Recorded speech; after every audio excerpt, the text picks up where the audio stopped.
I'm Luke, welcome to Show of the Weekend. Ellen was around here somewhere, but ever since we saw Rogue One the other night, she's been acting kind of strange. She keeps talking.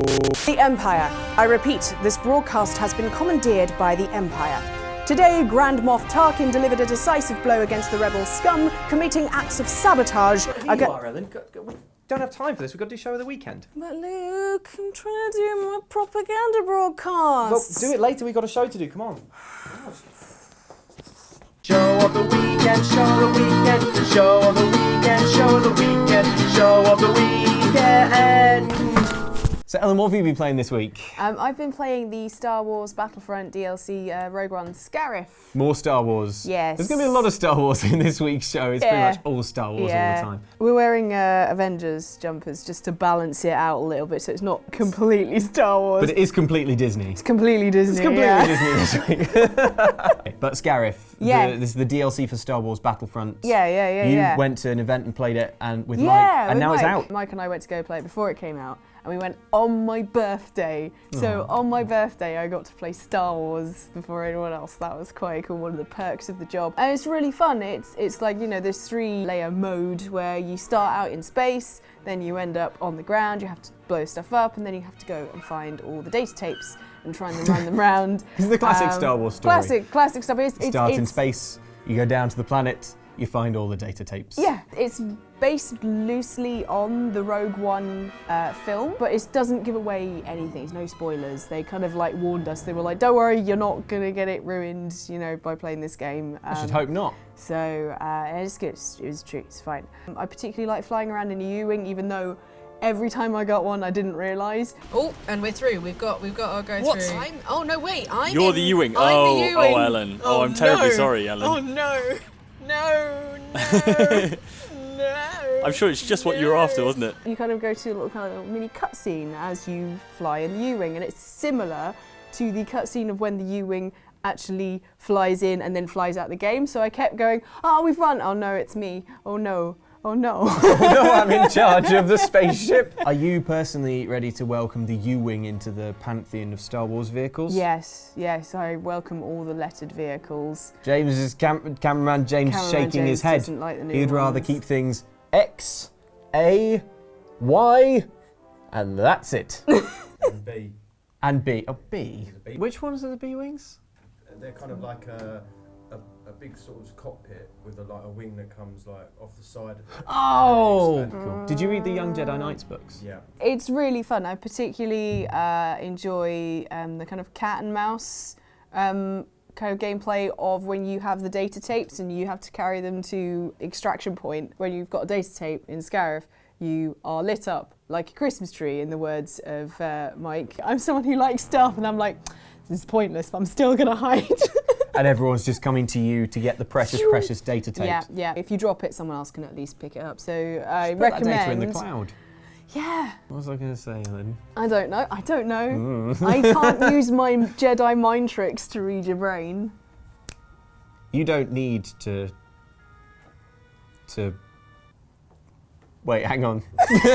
Luke Skywalker never had this problem. Your mind tricks don't work on me, Jedi. My mind tricks don't work on anyone because I don't finish the sentence. No. People I'm mind controlling are like, I don't need to what? What So what was that? yeah, I'm ready. I just want to know what not to do. You don't need to worry about the quality of my mind tricks. I clearly do. Well, actually, I don't, actually. That's right. It's fine. Like and subscribe. Like and subscribe. So you like it then? I do. Yeah, it's really fun. It's nice having that variation in gameplay rather than just shoot all the people. I love games where there are an objective. Sure. Because I tend to get more points that way. Payload or a flag to capture or something. Yeah, I just play the objective, and so whilst there are people running around getting like 30 kills, oh look how great this is, I'm just quietly picking up all the points and getting more XP. The thankless task of actually picking up the data tapes. Yeah, exactly. It's weird, isn't it, in Star Wars, how it's sort of very futuristic and they have all the futuristic technology. I mean, obviously it's set in the past, but they have all that amazing technology, and yet there's an enormous amount missing from their culture. You know what I mean? Like, there's no information. No. I'm working around to this theory that no one in Star Wars can read because you should go check that out. By the way, the theory that no one in Star Wars can read, just Google it, because, I mean, after you've finished watching this, but it is fascinating. Where does this come from, though? Don't go into it too much, Dex. We don't have all day. All right, I'll try and praise it. Basically, the theory is that in the Star Wars universe, all the inhabited areas are so sort of disparate that people have essentially sort of forgotten the skill of reading, and there's very, very little sort of text or language in Star Wars. It's all sort of pictorial and graphical. Even when they go to like the Jedi archives, it's all sort of video holograms. So because everyone's forgotten how to read, basically information can't travel, and that's why no one in the Star Wars universe knows what's going on. It's easier to spread propaganda if people can't like educate themselves by reading things. If there was any kind of literacy, if there was any kind of internet, if there was any kind of sort of broadcast media, that would be on Tumblr, man. Exactly, like people would know this stuff, and stuff wouldn't be such a mystery, and it wouldn't be so easy for the Empire to take hold. So. Anyway, it's just a theory. So the Scarif DLC is out now, is what we're trying to say. It's out now. It's really fun. I would just suggest you go and watch the Let's Play I did with Mike from Outside Xbox, because it's quite funny. It's just a little, what's the word? Video. No. That we've made. Subscribe. Plug. It's a plug. Edit out. What have you been playing, Luke? So my Star Wars thing that I've been playing is, again, it's Battlefront, but it is the X-Wing VR mission for PlayStation VR. It is nuts. Target in the ray should be located above the bridge section. It is heavily shielded, so your pilots must get close enough to use their proton torpedoes. A direct hit will momentarily disable the Star Destroyer's tractor beam, allowing us a brief window to escape. Wait, let me guess what comes next. It's easily the best thing I've tried in VR so far, and I've tried basically everything I think that you can do in VR more or less. I've tried all the different systems, tried a lot of different games. All right, but sure. I've tried everything. I've tried everything. I've completed VR. Yeah, I got all the unlockable outfits. Yeah, 100% game score. 100% game score VR. What of it? What's so great about it, I think, is that it's the first VR thing I've played that really feels like it's been made with a lot of love that goes into more than just the sort of interesting mechanics of being in VR and looking around. So it takes about 20 minutes to play. It's really, really brilliantly structured. So you start off on a sort of peaceful sort of escort mission, and without dropping any spoilers, things quickly go awry. But the way that it takes you through that is really quite gentle, so that there's a good sort of tutorial. You start off having to like blast some little asteroids and stuff, and then by the end of it, 20 minutes later, it's like everything's screaming around you, everything's on fire, but you still feel like you're sort of in control and you sort of know what's happening. Yeah. The actual mechanics of the flying are incredible. Looking around the X-Wing cockpit is so much fun. It's full of buttons, the cockpit's full of buttons, and you can press them all and they do weird stuff. I found that I played it through once, and then right at the end of the mission, found that there was this button just down by my right that brought out Luke's targeting computer. I mean, it's not Luke's. If anyone doesn't deserve to have it called Luke's targeting computer, it's him, because he doesn't use the bloody thing. No. I couldn't find any of the buttons in the cockpit that is like an eject button. I was kind of pressing buttons at random, sort of hoping that one of them would just like fire me through the canopy, like then my head would explode in space or something. There's some really good voice work and some nice writing. There are some fun characters who you never see because it's all over sort of radio, intercom stuff, but you kind of feel like you get to know them. We have nearly completed our repairs. Stand by for further instructions. Oh, unless we all die before then, in which case no further instructions will arrive. Right.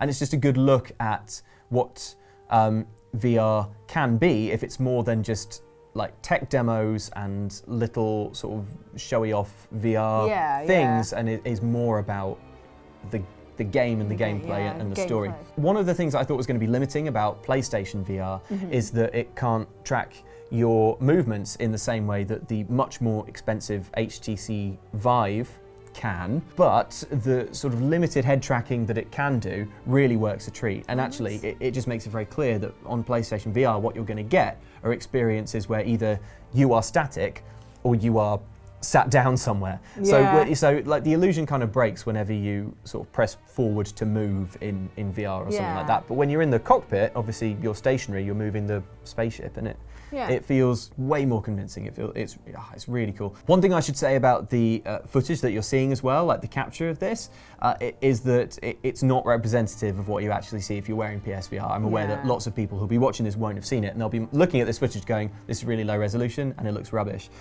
But it's worth noting that the resolution is much less impactful when it's sort of like literally 2 millimeters from your eyes. Also, you're not getting any of the sort of 3D stereoscopic stuff in the footage you're watching here, so take it with a little pinch of salt. Yeah, you don't get that full like peripheral vision. So I played the mission through twice. By the end, I have to say I was feeling super nauseous, but that was on your second playthrough. That was on my second playthrough though, so I reckon you'd as long as you have like a reasonable tolerance. You know, VR doesn't normally make me feel queasy or anything like that, but when you bear in mind what you can do in this, which is sort of fly your zero gravity spaceship in a full loop-the-loop around an Imperial Star Destroyer, all the while kind of looking at all the different guns and TIE fighter screaming past you. Whereas in reality, you're sort of sat stationary on a sofa. I think it's amazing that I wasn't immediately buffing my guts out. So. Hardly anyone will be able to try it, which is a shame because you need a PlayStation 4, you need Star Wars Battlefront, and you need PlayStation VR. So if you have all of those things, you've probably played it already because you know about it. But try and find a friend who maybe has all that magic combination of things and see if you can play it at their house or something, because it's a really, really excellent bit of VR. Excellent. Excellent. But is it? Just kidding. Shut up. So is it a step up from the 90s X-Wing game that I played as a child? It's a marginal step up, yes. Obviously, we've played a lot of games where you get to do sort of Star Wars aerial combat, like the Rogue Squadron games and stuff, but there's something about being able to sort of do the blaster fire, but then like while still shooting straight ahead of you, just like turn and look at the guns going firing in that sort of cross pattern thing that they do. Oh, and they've had the way it lights up the cockpit as well, like it kind of it's like flashing red while it's firing. It's just, it looks amazing. It's amazing. What I really like as well about like kind of the PSVR with this is that you don't need to have tons of space to play it. But when you're playing it, you are in tons of space because you're in space. Because you're in space. Yeah. Like my puns, damn it. You make a very, very valid point though. This feels like, I don't know if PSVR is going to take off and like be the sort of VR thing for the next decade or whatever, but it definitely feels like the thing that's got the best shot because it's the best VR experience without you having to leave the sofa, which, let's face it, no one ever wants to do. No. So that's what I've been playing. Yeah, well now I'm going to quiz you on some more Star Wars stuff in celebration of Rogue One coming out in cinemas this week. Yay! So, Luke, Star Wars Rogue One is out in cinemas now. We've seen it. We've enjoyed it. I've got a few questions about the universe for you. The Star Wars universe. Oh, thank God. Not just in general. So, question one. Okay, yeah. If you were a Jedi, what colour would your lightsaber be? Okay. Next question. Why? I've thought about this loads. Because it's my signature shade. As anyone watching this video will be able to instantly tell, blue brings out my eyes. It's not how you pick your lightsaber colour. It's not what make your eyes look nice. And Candy's picked the wrong colour lightsaber. Makes him look sickly. Ugh. Sickly green light. Ugh. Mind tricks. Eyes pop. That's how I Jedi. In the Star Wars universe, there's this, and this is explored a little bit in the Knights of the Old Republic games, right? If I remember correctly. Yes, correct.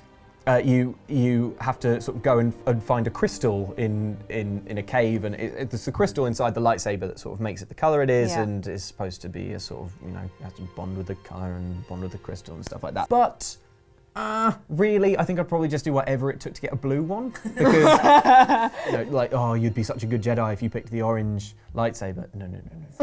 I'd fake it. I'd pretend I'd be like, oh, really strong bond with the blue crystal. Harry Potter, how the wizard chooses the wand.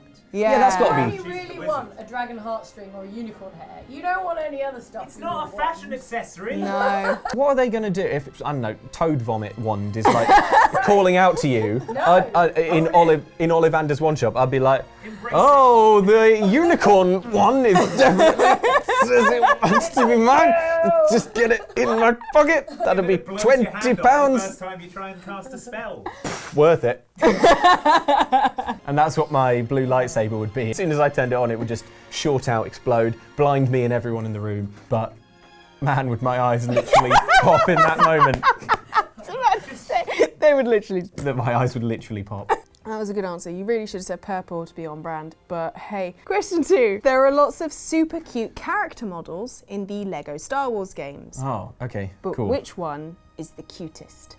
There is definitely a correct answer. Yeah, there is a correct answer. Just Andy and I discussing our favourite. But not that. Yeah, that's equal with my one. Yeah, there are 2 answers. Okay. 2 acceptable answers. Okay, well I know that the sort of Lego R2-D2 is pretty adorable because it's like a sort of solid cylindrical piece with like 2 sort of legs. Like, blah, blah, blah, blah, blah, blah, blah. That's pretty great. BB-8 is awesome, but the Ellen just meerkatting. Did someone say BB-8? It was my BB-8 roll. I was not expecting. It's just a. Calm, I'm calm. It's good. She's calm. Good. It's good. It's Christmas. So I would probably go for R2-D2 over BB-8 just because BB-8 is adorable, but it's only sort of 2 Lego pieces. Is that the wrong choice? I feel like that's the wrong choice. Both acceptable answers. Well done. You picked the 2 correct answers as your first and second. Yes. Round of applause there. All right, question 3. If you could have one force power in real life, what would it be? The ones where you sort of feel the future would be quite good, but it's always so vague. It's always just like, you would just have like a constant sense of unease. Yeah. And I have that enough in real life already, and I don't think I'm a Jedi. I mean, I haven't. I'm just giving you a sense of unease.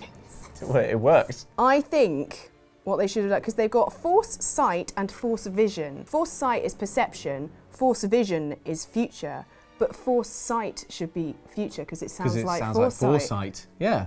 It's probably Master Yoda's decision. Yeah. Again. Yeah, because he said it the wrong way around.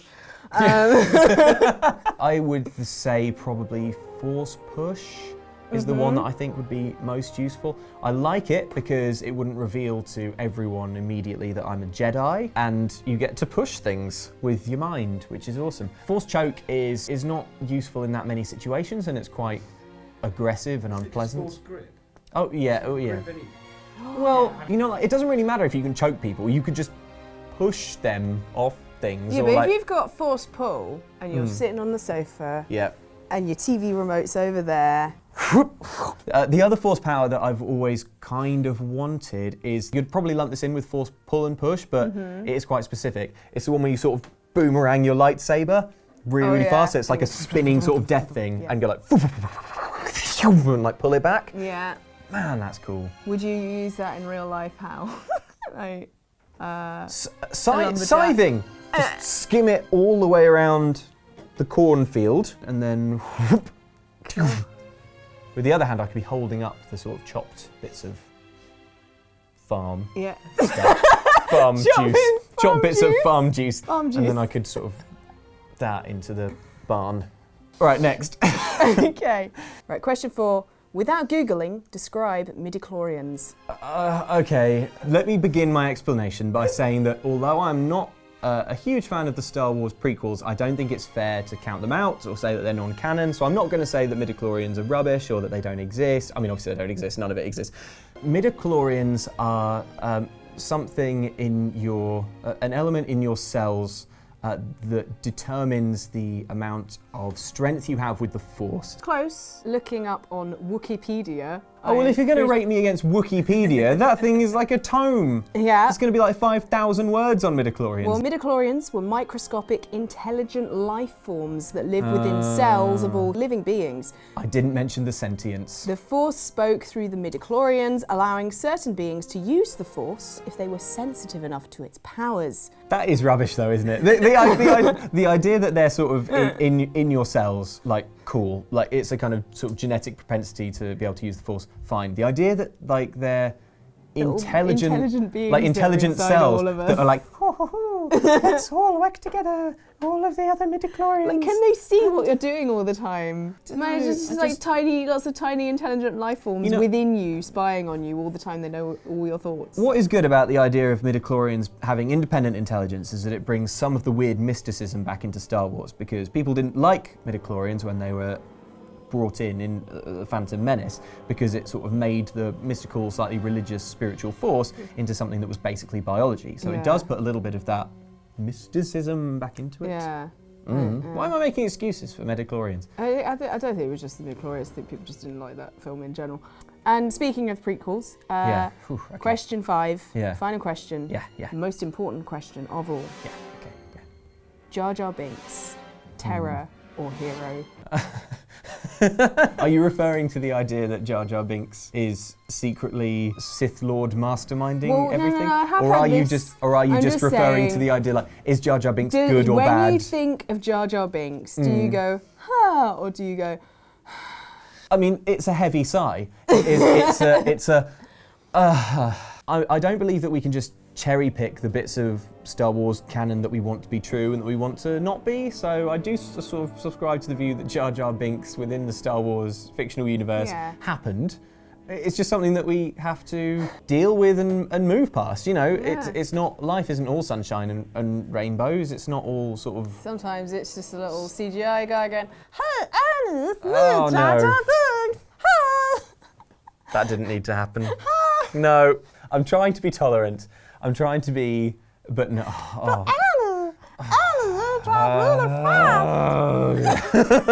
Is he a terror? No. Is he sort of real in the Star Wars universe?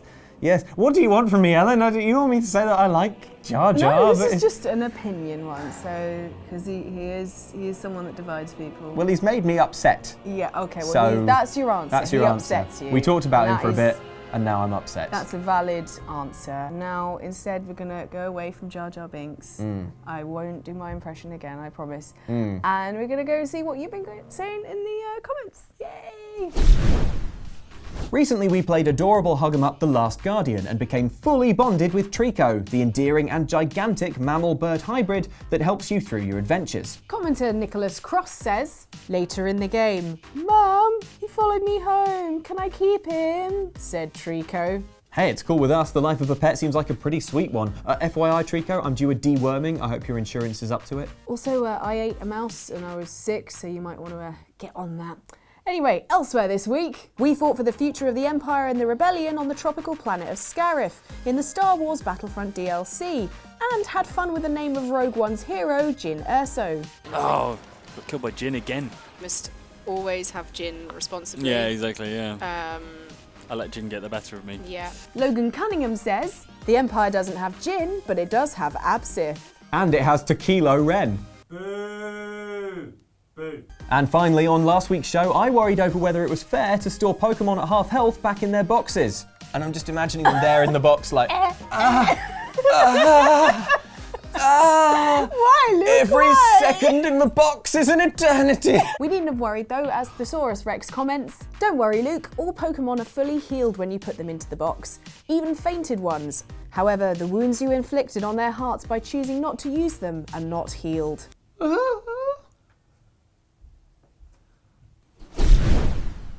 It's funny the things that get stuck in your head, isn't it? Yeah, even in those moments where you really need to concentrate.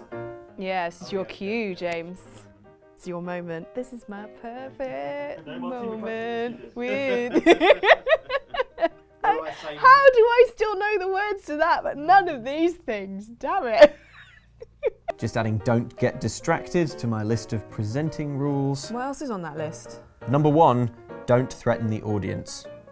So those were the gaming skills of yesteryear that have now been completely erased from our brain, but we hope that things don't get erased from your brain. No, that sounds a lot like a prank.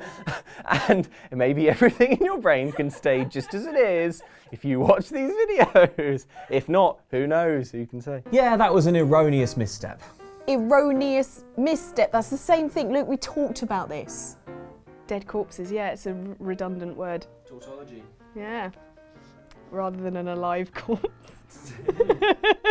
That's That's a zombie. Well, it's true. The logic checks out. And speaking of checking out, goodbye for the rest of 2017. Yes, this is the last show of the weekend of 2016, but starting tomorrow, we have daily Christmas goodies for you to enjoy. And even after Christmas, we've got some fun stuff with the Outside Xbox team joining us on this channel, so make sure you stay tuned for the next couple of weeks. But yeah, in the meantime, all that remains is to wish each and every one of you a genuinely great holiday season. Thank you so much for watching, and we'll see you again on Show of the Weekend in a few weeks in 2017 in the future.